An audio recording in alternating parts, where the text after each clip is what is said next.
Hey everyone, welcome to Encounters USA. If it's aliens, UFOs, Bigfoot, or dogmen you're looking for, you came to the right place. Now listen up as we listen to some of the latest encounters.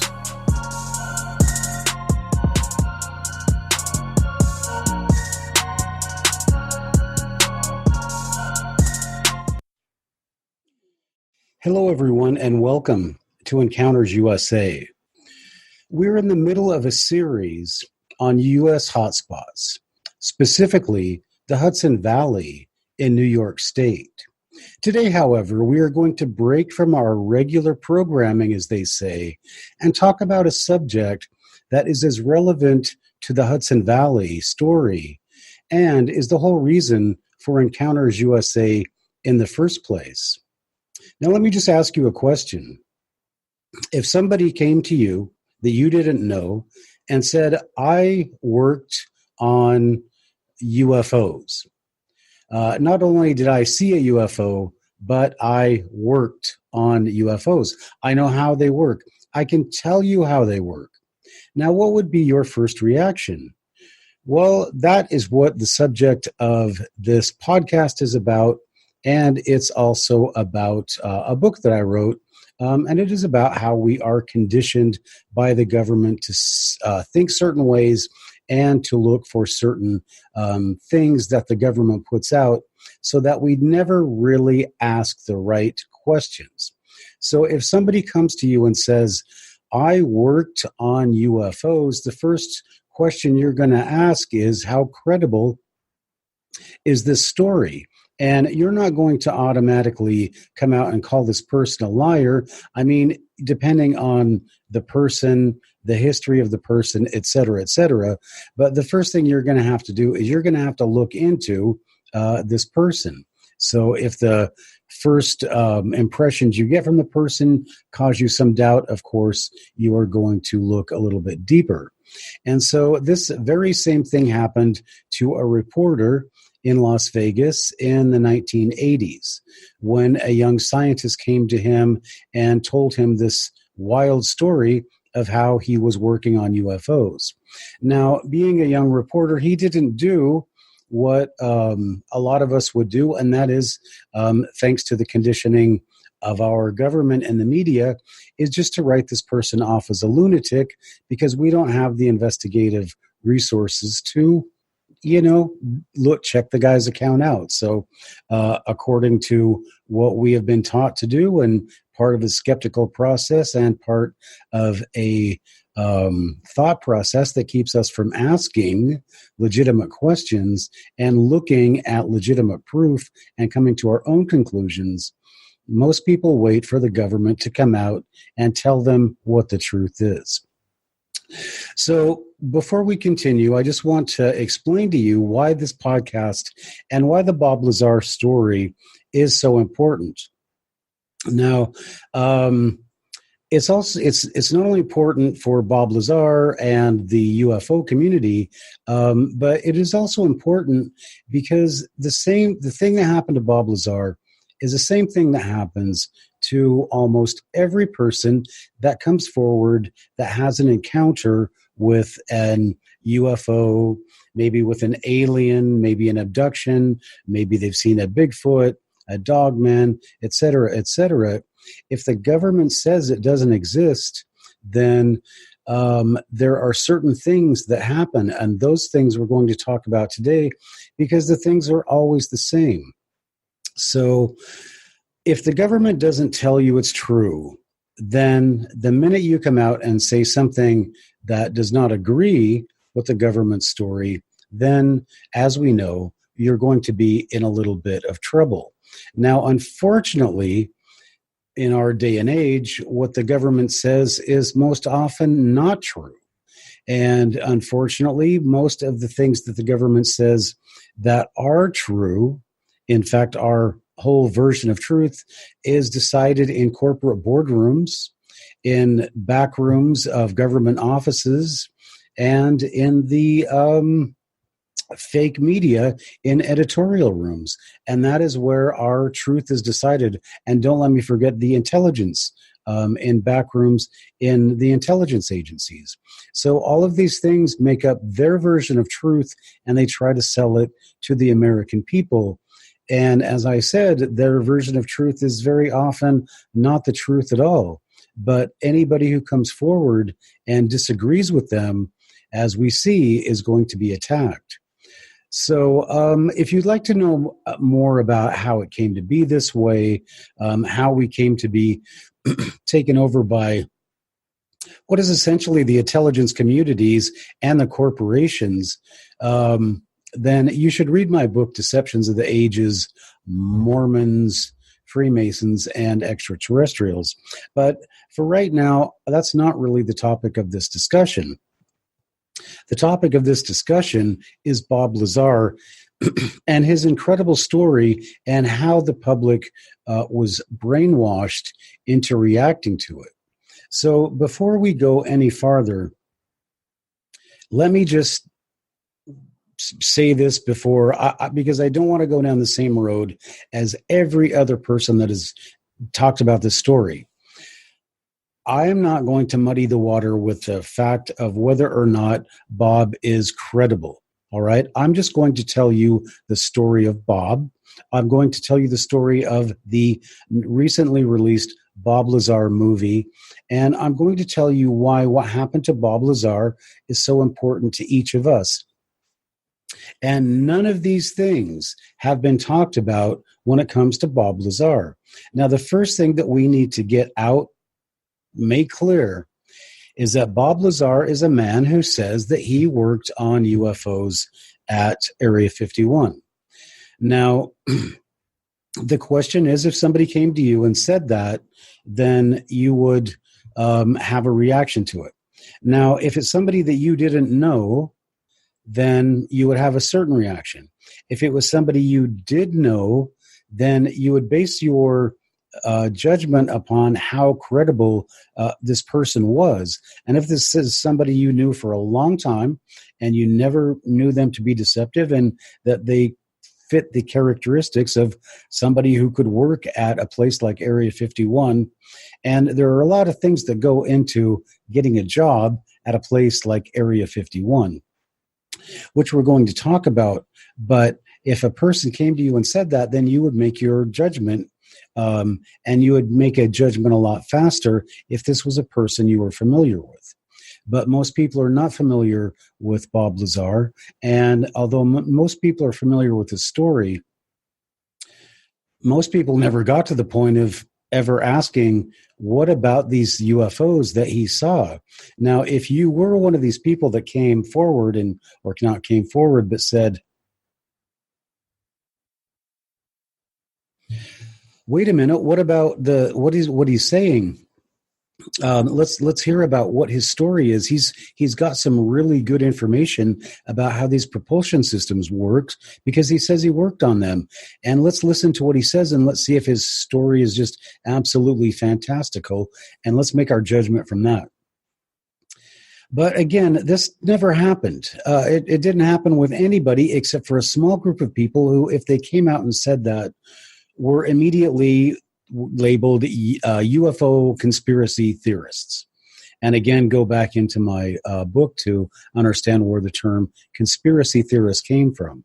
But that's the fact, that anybody who made it all the way through the slander and calling him a fraud and attacking him and putting out every false story you could imagine, the people who made it past that and said, wait a minute, what about what he's saying? Isn't that important? I mean, what if it's true? Well, once again, there's lots of incidents of this happening because of our government and its tendency towards trying to keep these things covered up. Well, a lot of people that would have looked into this were just too scared away and too easily convinced that this man was a fraud. And it's how that process took place that we really not only need to be worried about as it happened to Bob Lazar, but that process can take place where each of us are concerned. And just remember one thing. If it happens to somebody else, it's somebody else's problem. But when it happens to you, it's the most important problem in the world.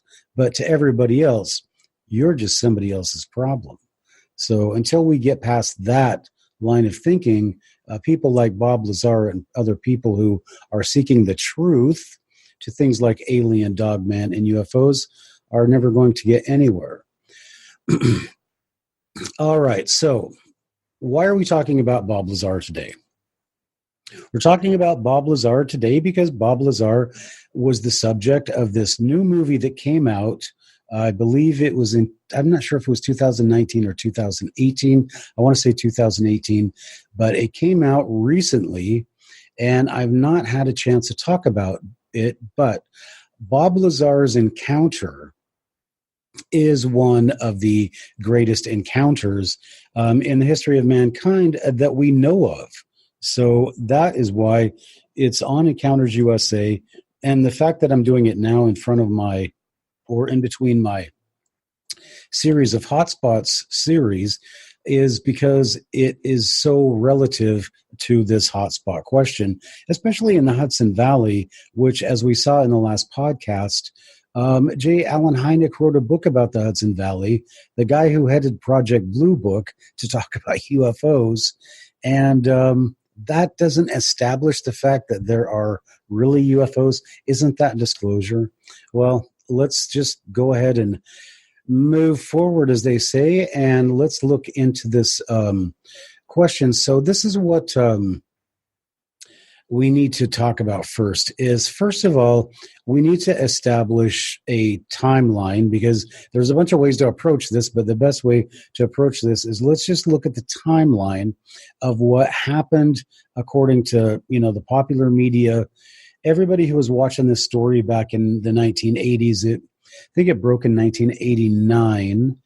And so this is what people basically is common knowledge, as they say. It's what's in the popular culture.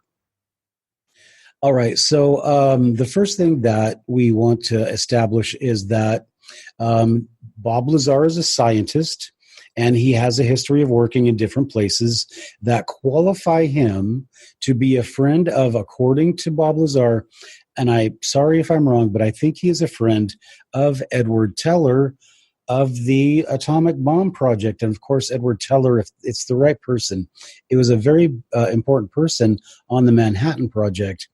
And he was instrumental in getting Bob a job, I think, at JPL, the Jet Propulsion Laboratory. So Bob gets a job at the Jet Propulsion Laboratory. He's a physicist. And he wouldn't have been a friend of Edward Teller if he was not a physicist and able to speak, I would assume, with him about physics. So Edward Teller was obviously impressed enough by him to get him a job at the Jet Propulsion Laboratory or something like it. And then he does a series of jobs, et cetera, in other places. So this qualifies him, as things go on, to get an interview with the people who work out at Groom Lake working on experimental craft. So, and just so you know, that Groom Lake, Area 51, is a legitimate base. It wasn't known, but it is where we were working on our experimental craft. So Bob Lazar, he gets a job at Groom Lake. Now, I'm just going to talk about things that are in the timeline that are not in the new movie about Bob Lazar. And the first thing that we want to talk about, which is a very important aspect of this, is Bob's connection to John Lear. Now, John Lear is mentioned only at the end of the movie, where Bob says that he misses John, and John has passed on. I believe he passed on in 2018, and I hope I'm correct on that. But he says that he misses John Lear. And who is John Lear? John Lear is an ex-CIA pilot. if you're familiar with Air America, he originally started out with Air America, flying things into Southeast Asia. He flew into, I've listened to him talk many times. I've listened to him a lot on Project Camelot. And John talks about working on in Egypt, flying arms to different countries, et cetera, et cetera. And he had a long career flying for the CIA. So right away, we have a CIA connection, although what is John's real role? I mean, he's ex-CIA, he's retired, he's not with them anymore, but what is his real connection to them? Well, then what is his connection to Bob Lazar? Because after Bob Lazar gets a job with Area 51 with these people, he tells John Lear, I have a job at Area 51. And so they're all happy, and this is all verifiable on YouTube. So John Lear and Bob Lazar are like in cahoots about, okay, well, what's going on out there? And I know something's going on out there. And now John Lear is also into this secret space program. And he is convinced that we have like this Phoenix sighting. He seems to think that we had, or I don't want to say past tense that we had, but I want to say past tense in reference to John, because these are the things that John claimed, that we have these massive craft that are able to fly to the moon and back, no problem, and fly. I believe he thinks we fly like intergalactically. So this is John Lear talking, and he's big, obviously into the UFO thing, and he is very good friends with a guy who's getting a job at Area 51. So all of that's very interesting, and it's very interesting that he was left out of the movie, except for that one mention of him. All right, so he's real happy to be working on the UFOs, and then according to the story, and again, not in the movie, but this is just from what John Lear or Bob Lazar says, is that the day he was shown the information and he saw the UFOs, he couldn't basically wait to go talk to John Lear. And he told him, I saw him. He told him, I saw them, and he was so excited. And so it wasn't enough for Bob Lazar to come out and break his oath of confidentiality and run to his friend who was a CIA agent, was a CIA, employee, whatever, or is he feeding information to somebody? But he says, no, I saw them. And, and maybe the CIA wants to even know what's going on in there. Maybe the CIA doesn't have a security classification to know what's going on at Area 51. That could be very implausible, fantastical. But was John Lear basically sponsoring, and Edward Teller and all them trying to get a plant in to find out what was going on at Area 51? Now, before you scoff at this, just let me remind you that somebody has come forward, and I don't want to say the name of the person, but according to the story, he was told by President Eisenhower. Eisenhower sent him out to Area 51 and said, if you do not let me know exactly what's going on out there, I'm going to come out there and I'm going to basically bring in the Marines. I'm going to arrest everybody. And so they basically gave him some information. And I think after that, I don't know about when his encounter supposedly happened, but this happened, that a U.S. president had to send a delegate out to say, tell me what's going on out there, or I'm going to shut you all down. So this is not without precedent. But regardless of what Bob Lazar's role, a plant, whatever, the fact is he got a job. He went to work on the UFOs. He told John Lear, he broke his disclosure agreement and did it almost flippantly, like I'm, one of these leftist kind of people. And his reasons were that he thought it was unfair to the world and to the scientific community. And if you see the state of the world today, we might disagree with that first part. And the state of the scientific community, well, look how they treated him. So why would he want to share anything with them? Because obviously there is something going on within the scientific community that was out to destroy him. All right. So that's the sequence of events so far, that we have a guy gets a job at Area 51. His best friend worked for the CIA, and he's telling his friend what he's doing. So, and the day that he worked, and this is according to his own story, not on the movie, but the day that he worked on UFOs, he told John Lear, yes, I saw them. I saw them today. So maybe he didn't work on them, but anyway, he said he saw them. So the next thing that happens is he contacts George Knapp. George Knapp, we all know, or most of us know, worked for a Las Vegas news station. And so a very good reporter and really nice guy, good guy. And George Knapp doesn't blow him off like everybody does. He does what you and I, or hopefully you and I would do. He said, well, this is a very incredible story, so I'm going to need some incredible proof. And so George Knapp was initially convinced enough by Bob Lazar to at least not hang up the phone on him. So what did Bob Lazar do? He takes George Knapp, and he takes John Lear, and they go out to Papoose Lake. And they go out, I guess it was on a Wednesday night.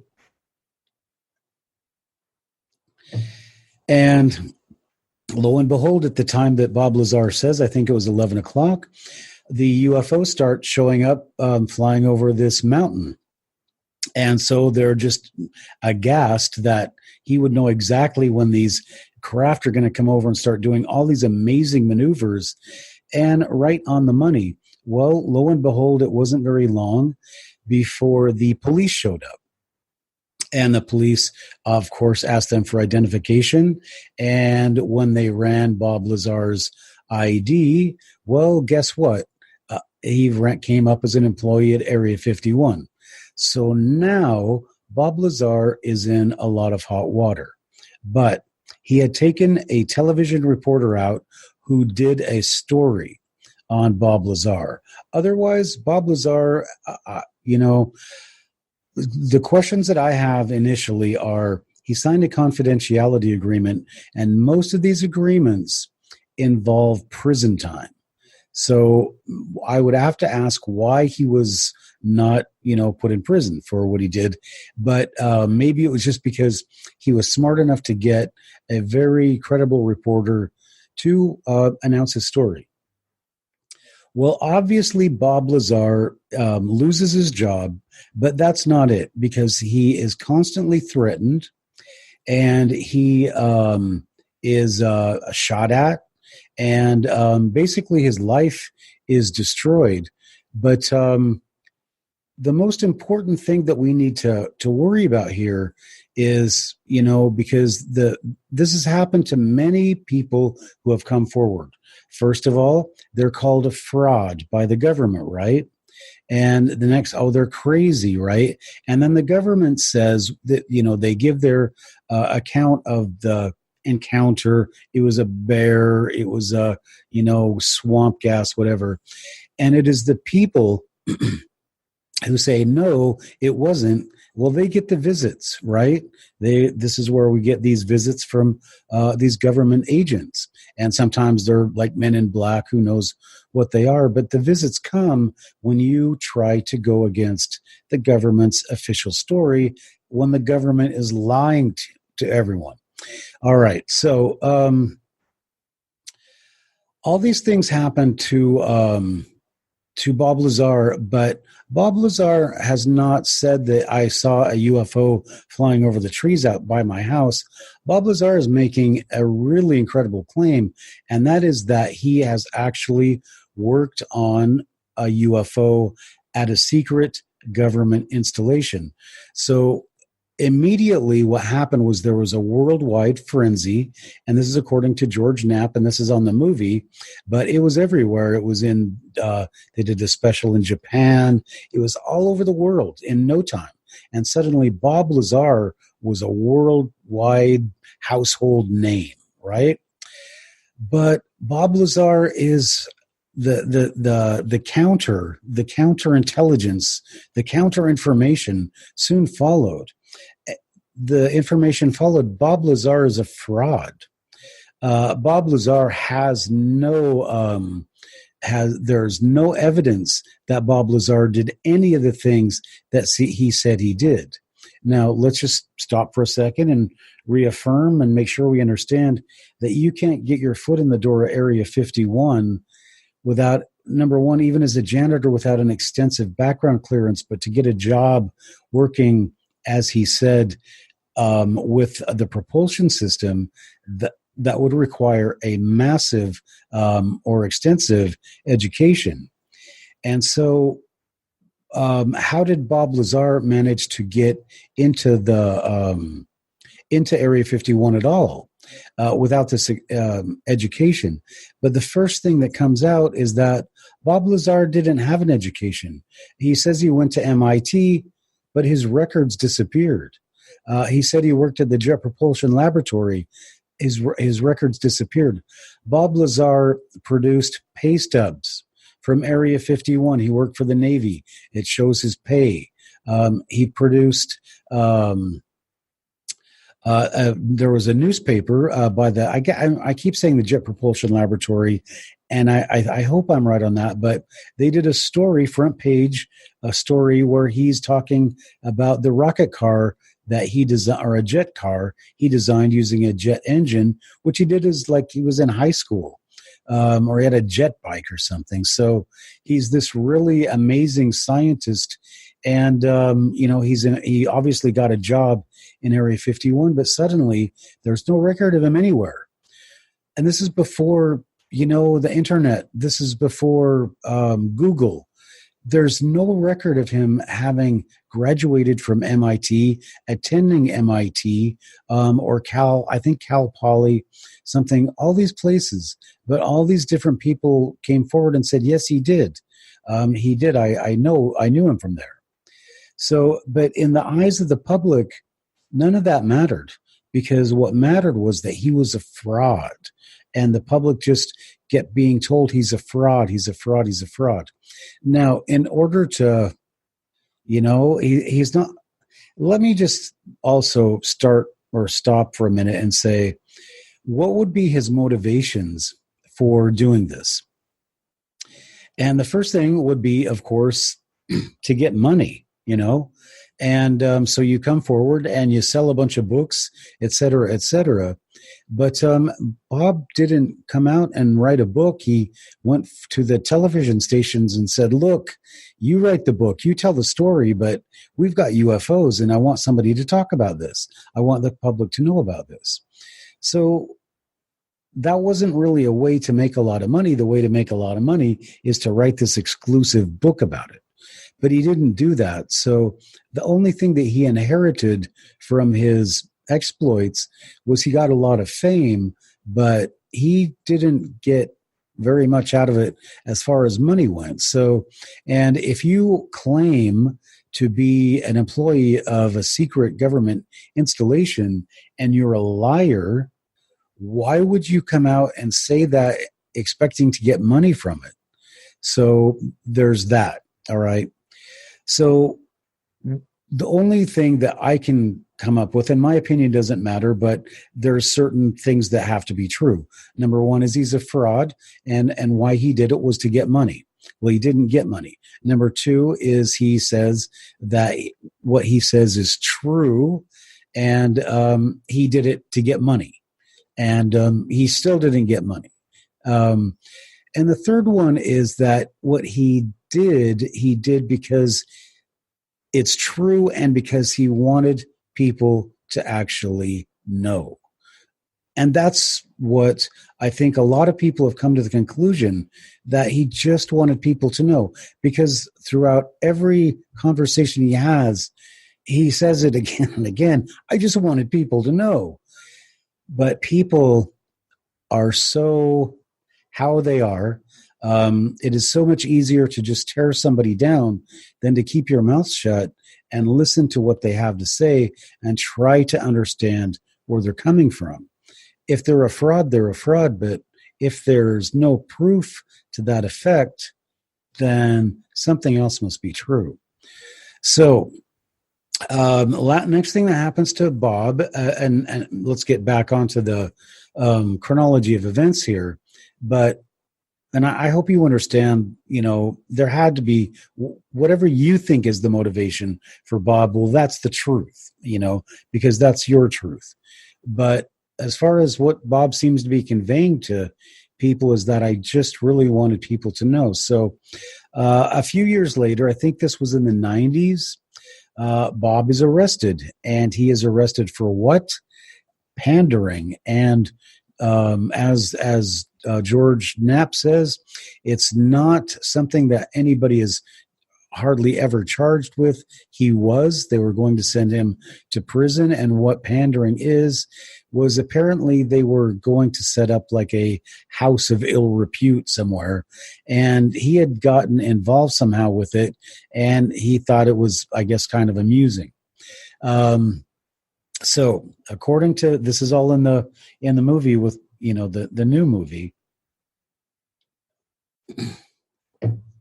is that after the lie detector test and the initial, when he came forward, the lie detector test producing all this evidence and saying, this is my reality, this is what I was doing, this is where I was, no matter what anybody else says to the contrary.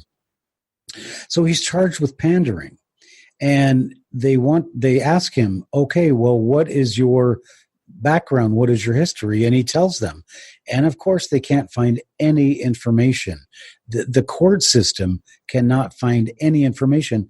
Not only can they not find information to verify a story, but they can't find information of him having worked someplace else or having gone to some other school or having lived anywhere other than what he claimed. So what is going on there? But that was the last legal problems that Bob had before he basically just disappeared into the woodwork for about 20 some years. Now let's talk a little bit about Bob's story. If you haven't heard it, I'm going to give you kind of a summated version. It's not going to be a very long version, but I'm going to cover his story, and we're going to cover the science of what he did. And I hope this is not too boring for you. But the story that Bob Lazar claims is that he went to work there. It was seriously compartmentalized, and he was given a job where he was supposed to back engineer these UFOs, their propulsion system, not the UFO, but the propulsion system. So according to his story, initially he was introduced to a lot of, I guess, pamphlets, materials, booklets that familiarized him with not only the books or the mechanics, the physics of how these things appear to be working, but with the civilizations and the people who were operating these themselves. So that was, I believe that was the day that he came to John Lear and said, I've seen them, I've seen the UFOs. So that was his, initial encounter, and he starts working with them. And what they do, or what he finds his job is that they, these UFOs, they work on the principle of gravity. So before I go any farther with gravity, let me just bring Albert Einstein into our equation very quickly. And the model that Einstein presented to the world is basically this.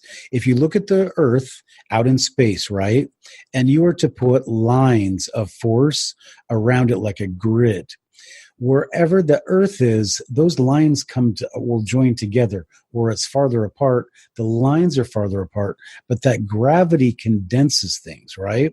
So if you were to push your if you're on a bed and you were to push the center of that bed down, whatever got on the bed would be subject to gravity.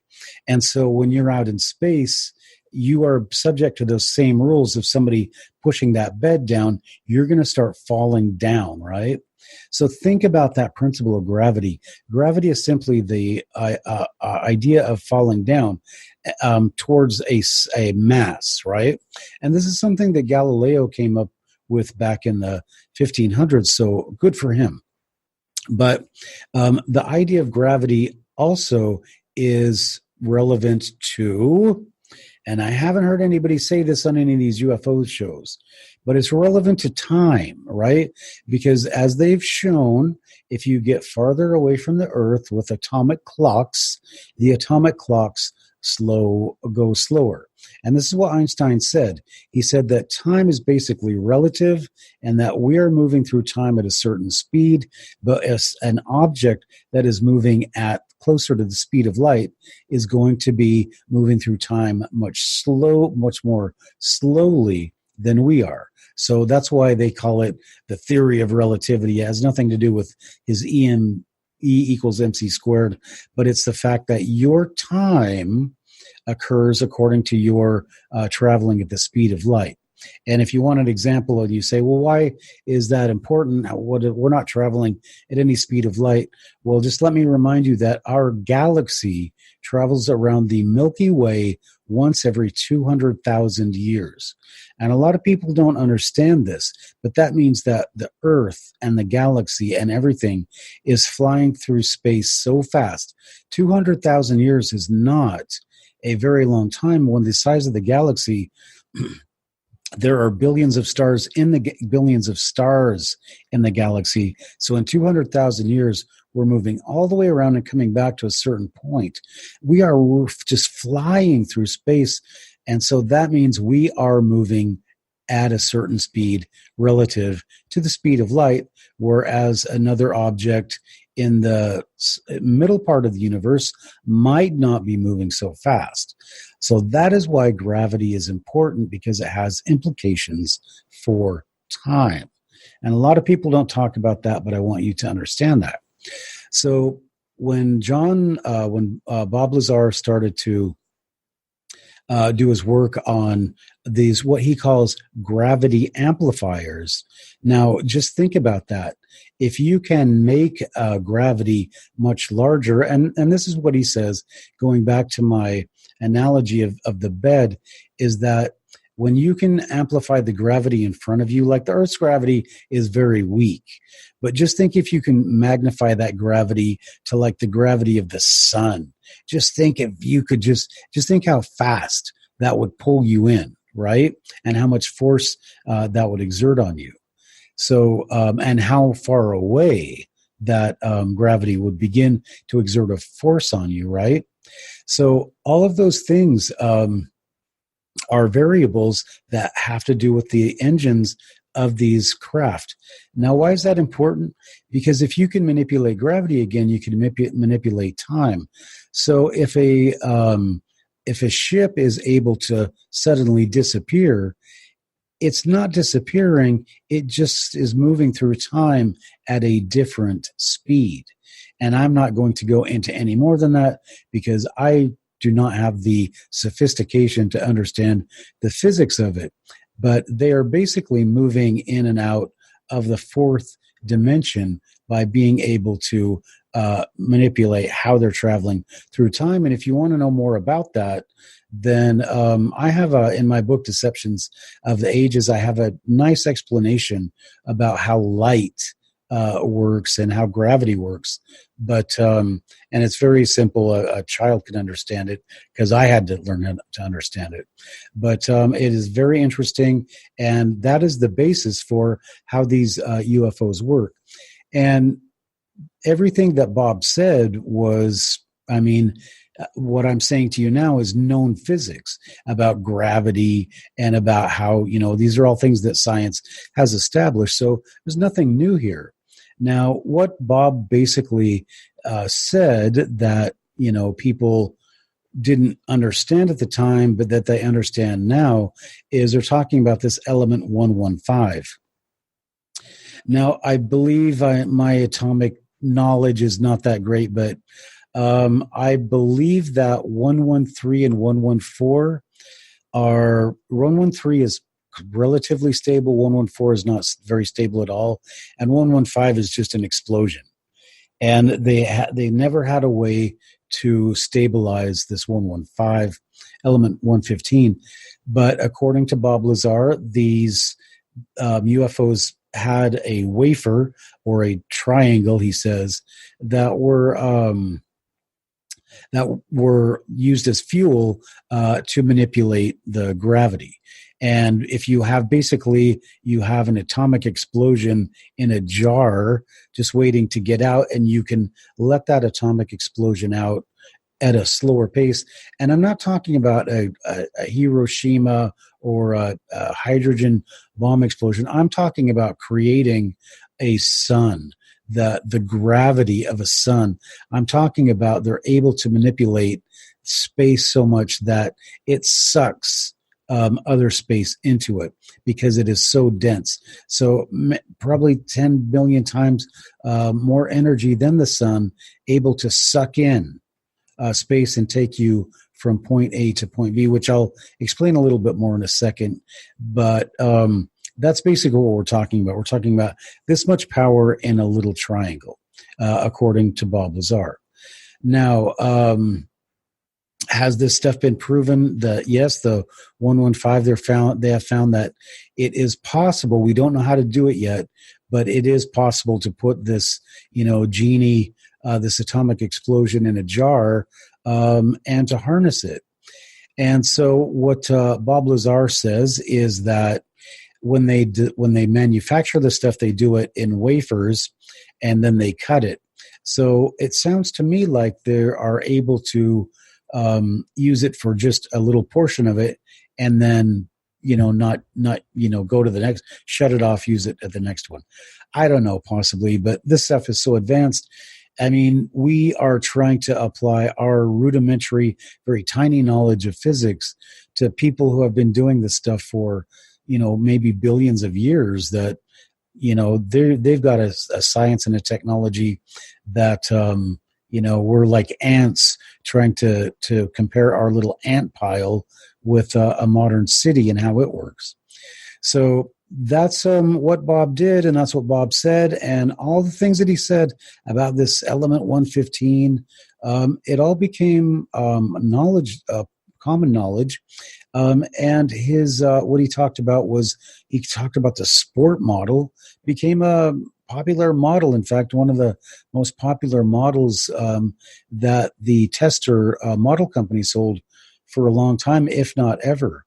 So Bob Lazar became a big hit to everybody except for our government and the people at Area 51. So now I'd like to, now that you understand what we're talking about here, about the movie, about who Bob Lazar is, etc., I wanted just to give you a few of my thoughts on the movie. Now, the first thing is Mickey Rourke. I mean, come on, you can barely understand what he's saying. And Mickey, is a great actor, and I love watching him in all of his stuff, but I could hardly understand what he was saying. And I'm like, there's more than just bikers in their 70s that are going to be watching this movie. And, I don't know how many people in the UFO community are going to hear what he says, but anyway, I guess they're trying to throw in some prose, some thoughts, some deep insights into the movie. So I guess it worked a little bit, but it was just kind of weird, kind of odd. You'd probably want to expect to hear maybe Stephen Hawking or somebody, but Mickey Rourke did the narration on it, so that was kind of interesting. So now the movie itself, it focused on how Bob Lazar, as I said, came forward and said, I worked on UFOs. That's it. I can tell you what I did. I can tell you what I saw.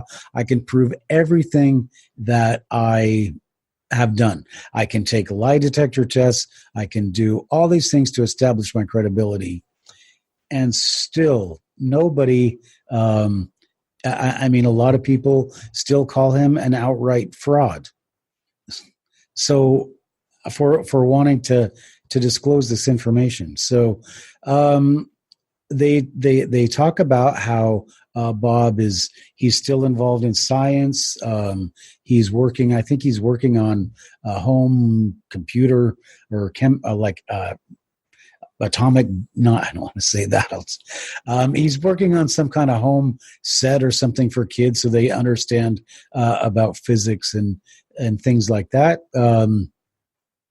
And he just talks about the effect of having years and years of being called a fraud, and all of these negative things happened to him just because he wanted people to know the truth.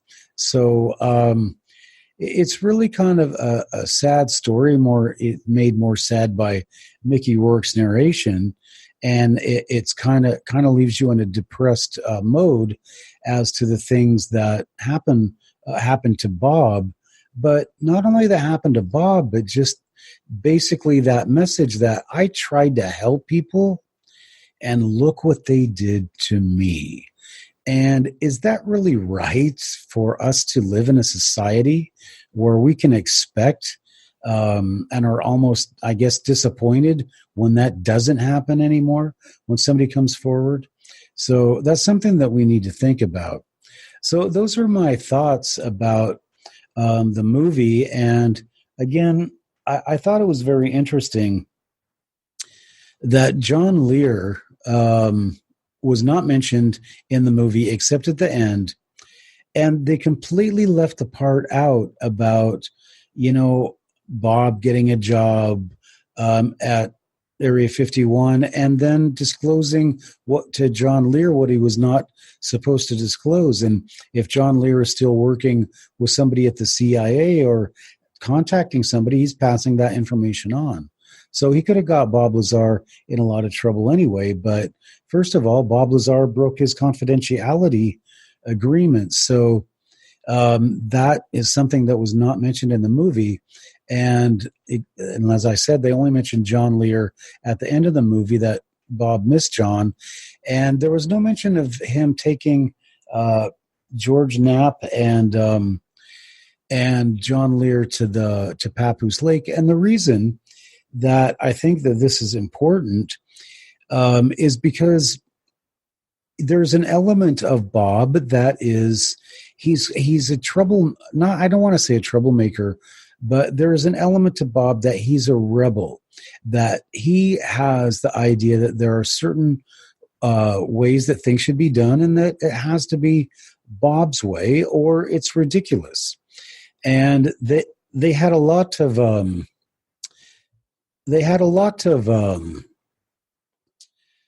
things going on at Area 51, and he knew he was going to get in trouble. And his whole idea of, if I just make this a publicly known thing as fast as possible, then there will be no repercussions for me.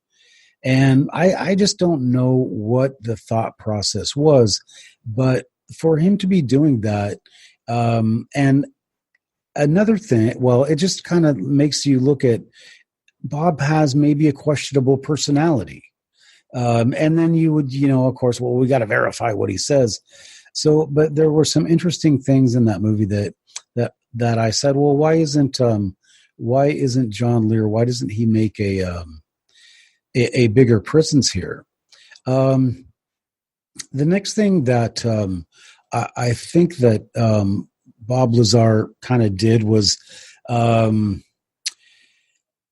the way that he drove around in a Corvette and whatever, and kind of to try to be like this flashy person, and that was kind of to his detriment. So I think that Bob Lazar kind of created his own reality, and they don't talk about, I mean, sure, it's great, it's a very noble thing that he did, but the way that he went around it, or went about it, was probably questionable. And I'm sure that he thought, well, they can't wipe my past out, but they found out that they did. So the last thing that I want to point out to people that I think is very important is that Bob Lazar had a job where he was doing something that millions, maybe 1 billion people on this planet would love to have. He was going to be able to back engineer a spacecraft from other planets, other civilization. He was going to be able to get to know more than anybody knew, unless they decided at some point to take him out for knowing too much.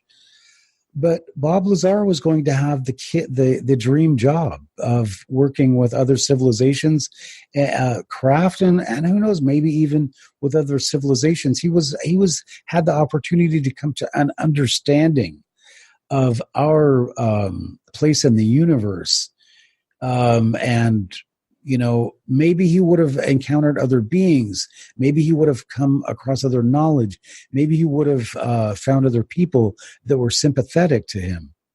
But he didn't spend enough time to get any more information. And so I find that, if you're looking at it as, well, if it was me, then I would say I would have stayed there for a little while longer, and I would have seen what else there was to see. Now, there's one other thing in the movie that I'd like to talk about briefly, and that is Bob says that at one point he was walking past a door on his way to his 9 alien spacecraft, and he happened to just glance. There were big windows on the doors he was walking past. He saw a small being sitting in a chair, and his first impression was that was an alien. And so I don't know what his initial story was, but on the movie, he says, I don't know what it was. He says, I think it was a model of an alien. And why would he say that? He can just say, well, I think it could have been an alien. But he's very quick to point out that I don't know what it was. And because if I say it's an alien, that's a massive, claim to have. And he just points out it was a very brief encounter, and then it was over, and I don't know what it was, but it looked like it could have been an alien. It could have been a model of an alien. And then he gives this story about how they could have been fitting this doll or whatever into the seats of the craft to see how big these things were. So any of these stories could be true, and also that could have been an actual alien. But he was very careful not to extrapolate and say it was something that he didn't know what it was. And so I think that's it goes a long way towards understanding not only his situation but his. If it were you and I would say, it's probably an alien, Yeah, we would say that. We don't, probably. It doesn't mean it really was, but he goes on to say that it's not. I'm pretty sure it wasn't. All right, so this person had an experience, and it was a very, very, very, how shall I say, I don't want to say traumatic, but this is the kind of experience that you're never going to forget for the rest of your life. And people do different things with knowledge and experience they have. Some people want to keep that knowledge to themselves. Other people want to share that knowledge and add to the knowledge that people have of the world. And people who call themselves teachers and people who call themselves scientists That's what they do. That's what's important to them. So when scientists, and we're talking about the people involved in what's going on at Groom Lake and Area 51 and S4, et cetera, but when scientists come out and call somebody a fraud, and they call somebody whatever they do to protect their knowledge, to protect their source of income, to do whatever they do. Unfortunately, it happens all the time. And the reason it does is because the government gives them a salary, or a university gives them a salary, or an agency gives them a salary. And that salary is guaranteed if they will come out and discredit what anybody says that is not the government and science's version of the truth. And that's it. You cannot talk about things in the scientific community that are not accepted. And if you do, you will not be in the scientific community for very long. This is what's very important about what happened to Bob Lazar, because it happens to everybody. It happens on an almost daily basis. So another thing that we need to look at is when Bob Lazar was going through all of this trauma, no politician came forward and backed him and said, no, I want to get behind this. Why is that? Why are politicians so afraid of the people at Area 51 that they don't want to even bother with it? Now, the only reason we even found out about Area 51 is because a couple of workers were killed, and a few in an explosion. And I think Bob Lazar talked about that. But a couple of workers were killed, and a few of them got sick because they were handling toxic materials, and they sued the government because they were sick. And in the lawsuit, it said exactly where they were working and disposing of these toxic chemicals. So that is how the government came to know, and the people came to know, there really was an Area 51 and an S4. So all of these things came forward to prove that Bob Lazar was right about everything that he said. All these things came forward about everything he said. But because the papers never came forward and said he's right, what he says is correct, only George Knapp and a few other reporters came forward and said, I believe what this guy has to say.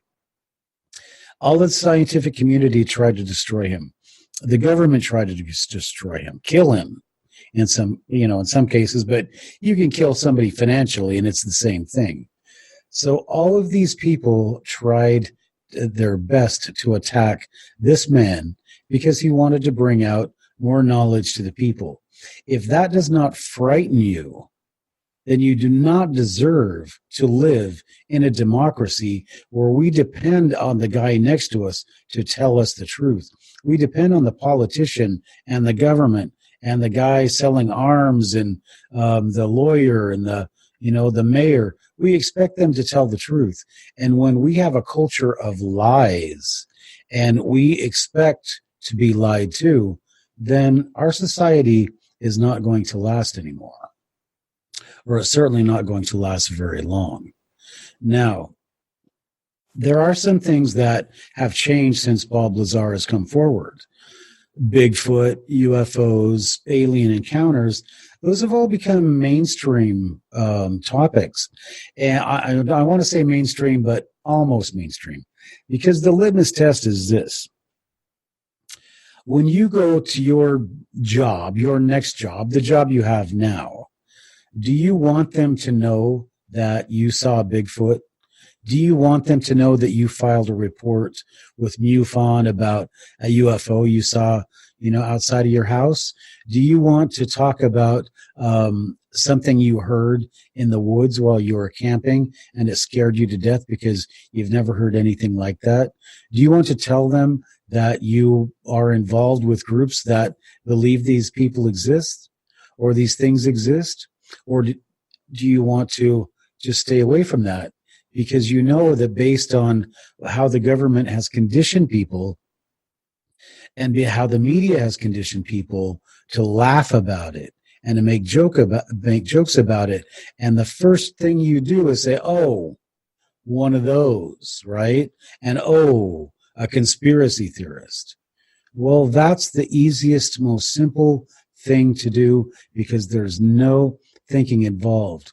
And until we can get human beings to start thinking and stop listening to what the government, whose benefit is to make you see things the way they want you to see them, until we come to that reality, and accepting that there is a greater truth out there than the government is ever going to let on, and that they're never, ever going to officially disclose anything about a Bigfoot, about a dog man, about a UFO, or alien civilizations. Until you come to that, acceptance, then you're going to have a very difficult time understanding what is going on, because, my friends, that's not going to happen. All right, so I think we're going to call that a podcast for today. For myself, I'm Matthew Hines, and hopefully we'll get Tony back for the next podcast. We really missed him today. And don't forget, on Tuesday, Diet is going to be with us to do some remote viewing of some targets we've given her in the Hudson Valley. So, exciting stuff coming up. Don't forget, if you'd like to comment on our podcasts, on our topics, if you have any input, then please do so. You can do so on YouTube, on our podcast on YouTube, and you can also do so on iTunes, and on both of those channels, you can subscribe. And don't forget, we're available on Spotify, radio.com, Stitcher, iTunes, Google+, and iHeartRadio, and I hope I didn't repeat any. So that is our podcast for today. And I'd like to thank you guys out there for listening. I hope you enjoyed it. I hope this information is good for you.